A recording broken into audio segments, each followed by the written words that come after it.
guys, so it's April 27 na ngayon, 2024, 10 o'clock ng umaga. Gagawin natin, pupunta tayo dun sa weekend market malapit dito sa amin. Ito yung unang vlog natin this 2024 dito sa New Zealand. So since January 20, yan. January 21 tayo nakabalik dito sa New Zealand galing sa bakasyon sa Pilipinas. So marami tayong napuntahan, diba? So yung last na napuntahan natin, Hong Kong. Ayun, medyo naging busy tayo kasi pagbalik ko dito sa New Zealand wala ulit akong work. Nag-apply ulit ako ng panibagong work. So update ko lang kayo, yung bago kong work, I look after people with intellectual disability. So ang schedule ko is Sunday to Thursday, 10 ng gabi hanggang 6 ng umaga. Yan, gabi ako. Kasi alam naman natin, di ba, si Camille may work siya ng umaga. Yan, so guys, kasama ko sila. Si Camille, si Maxine, si Mama, at saka si Alexis. Nasa prom siya. Ano ba yan? Ito guys, yung view namin dito sa taas ng street. Yan. Kita dyan yung Sky Tower. Tapos ayan, maulap dito, pero sa kabila maaraw. Ganyan sa New Zealand. Sobrang unpredictable ng weather ngayong autumn. After 15 minutes sa araw, after 15 minutes uulan. And grabe, ang lamig na rin ngayon. Parang sa umaga nag-ano siya, single digit, 8 degrees, 8 to 10, mga ganyan. Pero ngayon siguro mga 15. Pero malamig kasi pag humahangin. Since lumipat kami dito sa lugar noong 2018, ngayon pa lang kami makakapunta dito sa sa weekend market dito tuwing Saturday. Yung lapit-lapit lang, parang lang, 15 minutes walk lang. So ngayon i-check natin kung ano yung mayroon doon. Maganda daw kasi doon maraming pagkain, marami din free taste. Beating fast. I'm here na heart, Maxine. Ito si Alexis. Hi! Si Alexis, ano yung equestrian? Ayan guys, nandito na tayo sa main highway. So ang tawag dito sa street na to, Pars Cross Road. Ayan guys, train station meron din dito, pero medyo malayo-layo yung train station dito parang simula dito mga 15 minutes walk siguro ulit. Ayan guys, so yan ang perks ng malapit tayo dito sa pupuntahan natin, kasi tuwing Saturday yan ang pahirapan, parking. So tayo hindi na natin kailangan mag-parking kasi lapit lang tayo dito. Pero actually ngayon pa lang natin matatry makapunta dito sa weekend Saturday market dito sa Pars Cross Road, sa Bodega Eatery yan tawag. Yan, check natin mamaya. Ayan guys, so yung mga maple leaves sobrang dami na sa kalsada, mga nagsisihulugan na sila. Ayan. Tsaka yung mga mga maple trees, yan, nag-iiba-iba na nagkulay yung mga leaves nila. Merong red, may orange. Yan guys, napakahirap mag-parking. Nagagawan sila sa parking dito. Ang parking lang is parang sa side street lang oh. Ayan. So ayan, dyan tayo papasok. Ayan. Ayan guys, ayan. Saturday Farmers Market, 8:30 to 12.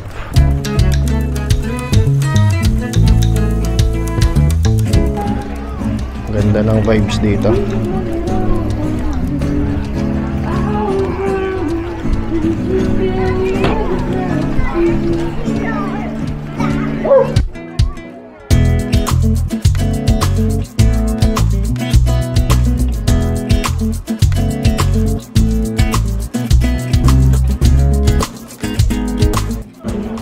Ito guys, mga tinda dito. Ayan, mga fresh veggies. Fresh Gardens. Organic yan guys. Ayan guys, chutney, Figaro. Ayan, may mga free taste.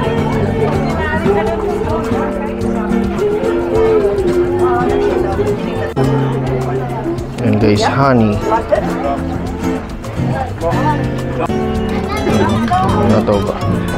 Parang ano siya, spread sa mga crackers.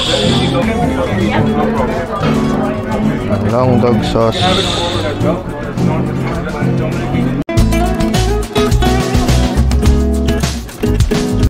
Marami dito guys, mga veggies na shop, mga fresh veggies. Ito guys, hot chips, pita bread, hummus. May mga free taste siya guys. Ayan guys, pasok tayo dito sa The Shed Collective.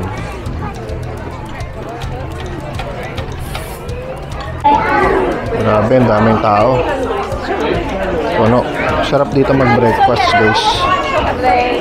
Ayan mga dessert. Tapos puro organic daw. Ayan guys, mga bread. Ayan, sarap.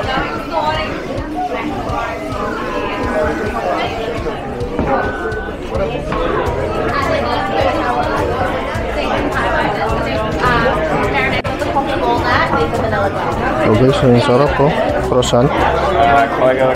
Sarap niya Tapos coffee. Kasi nag-breakfast na tayo. Hi!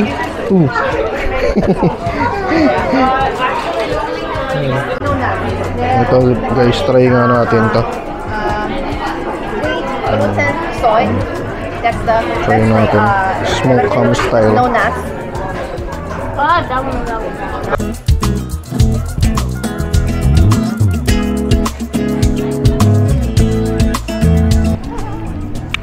Dito sila sa guys, antique shop. Just plain and interesting yan, antique shop yan. Antique shop. Maluma na yung mga gamit dito.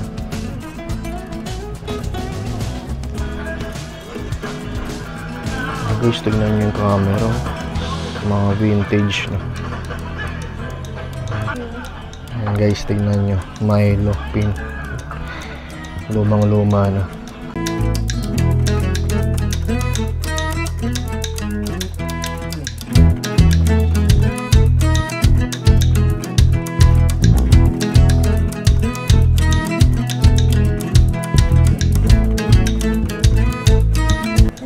Guys, grabe, sobrang luma na yung mga laruan Magkano kaya mga value niyan $239. Magkano kaya to pag binenta kay Boss Toyo?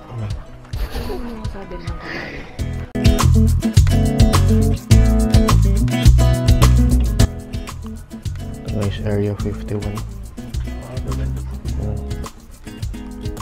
Mga alien part nandito.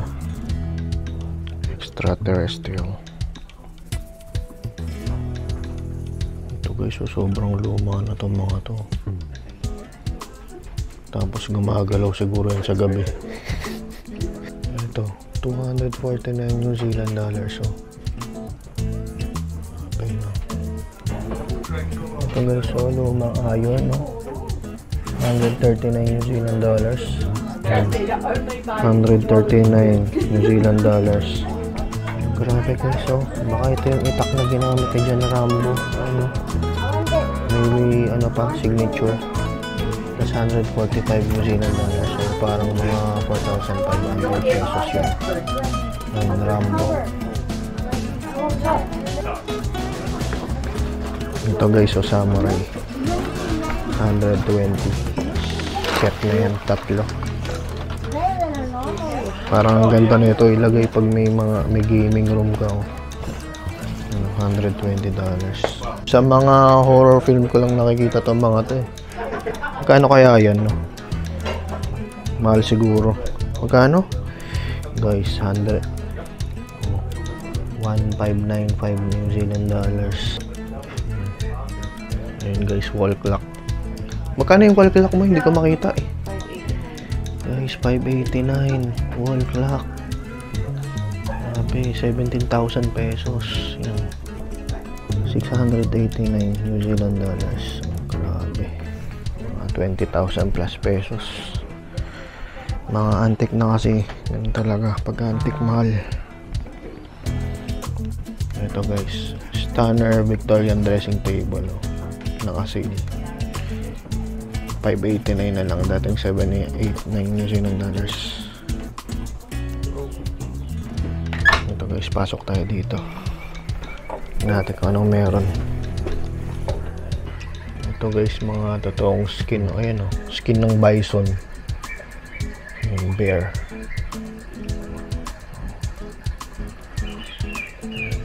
Totoong skin. Tapos yung mga bird. Laki ng goose, no? Goose ba yan? Laki o.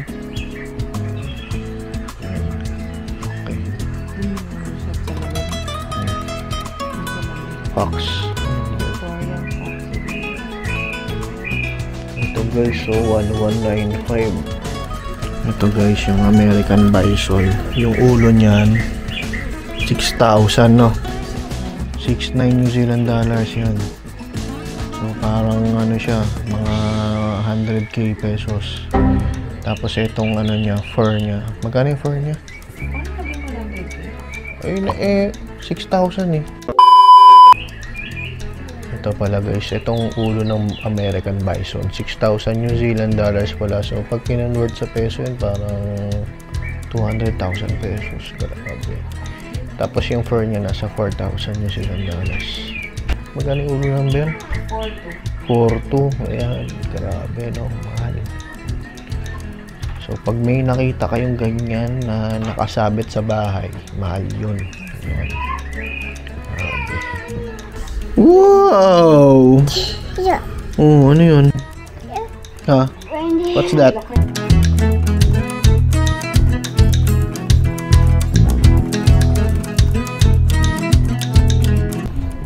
Sarap siguro mag-breakfast dito.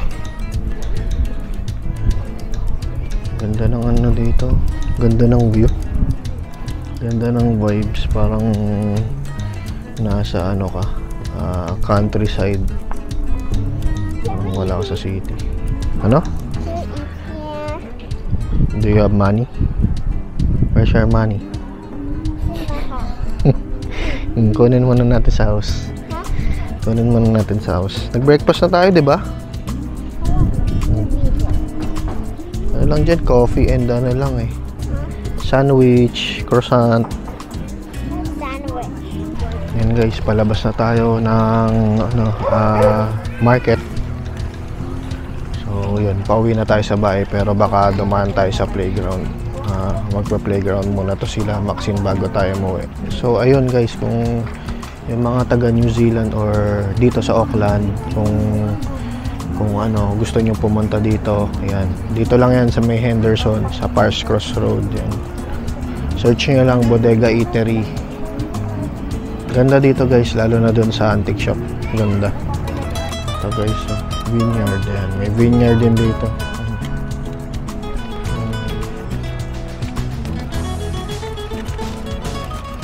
Ayan guys, so yan, tuwing Saturday yan dito sa may Pars Cross Road dito sa Henderson. Pabalik na tayo sa bahay. Pero yun nga, dadaan muna tayo sa playground. Baka maglaro pa to si Maxine at si Alexis dun sa playground. Pero malapit lang yung playground dun sa bahay namin. Ano lang siya, actually parang pagitan lang ng yung bahay tsaka playground, ano, may fence lang na nakaharang. Kung may pintuan lang doon, dati may pintuan doon eh, Kaso sinarado na nung may-ari. Hindi na pala tayo dadaan dun sa may playground kasi ano na, mainit na yung araw. Ayan, 11:40 na ng umaga. So yun, sakto karating natin sa bahay bago mag 12. Yan guys, malamig na mainit kasi tirik yung araw eh, pero malamig pag humangin. Flowers? Wow. Ride the electric revolution, 100% electric. Ayan guys, ang ganda dito. Oh, maple tree, tapos may parang paswing pa siya sa ilalim. Ayan, autumn na talaga. Mga maple leaves. Ayun si mama nangunguha ng feijoa. Sarap yan, feijoa. Sarap yan. Mukha siyang maliit na bayabas pero hindi kinakain yung balat. Rich in vitamin C daw. Yan, ganyan siya guys, pero ito maliit. Guys, parang nakadami na sila ng feijoa. Galing oh, mayroong feijoa dito na sa labas lang pwedeng kumuha yung public kasi wala naman may-ari niyan eh. Ano? Ilagay mo dun sa pram ni Alexis.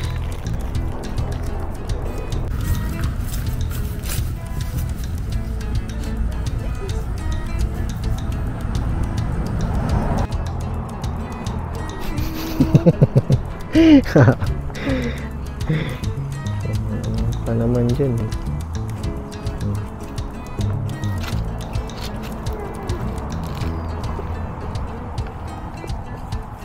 May ano ka pa, crackers ka pa. Hi. Ano yan, Alexis? What's that? Sabi niya, sabi ko, what's that? Sabi niya.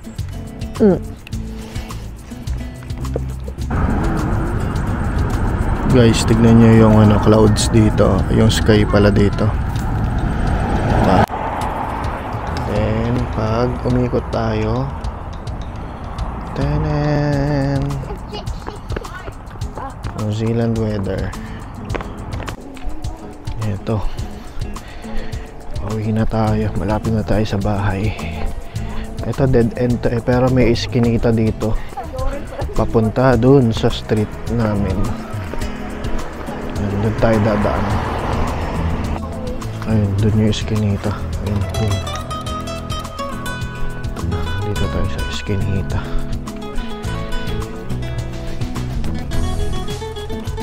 Ayan, dito. May daan din dito. Dito naman, papuntang playground tsaka basketball court. Yan.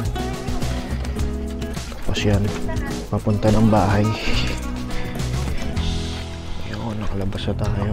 Ayun, doon tayo dumaan kanina. Paakyat. Dito tayo dumaan. Ayun, lapit na tayo sa bahay. Ayun na yung bahay. Let's go. Ayun guys, i-end ko na tong vlog video. Thanks for watching. Please like and subscribe pala sa aking channel. Click the notification bell para ma-notify kayo sa mga susunod kong vlogs. Yun. So sa darating na may long drive tayo. Then sa June sa South Island tayo. Pinakamagandang part ng New Zealand sa South Island. So June winter na yun. So yan guys, see you again next time. Peace. See you on our next vlog. Peace. Peace. Galit yan. Akyat bahay gang guys. Hindi pa pala tapos mag feijoa picking. Ayun, may apple po. apple, tsaka feijoa. Dito yan sa kapitbahay namin.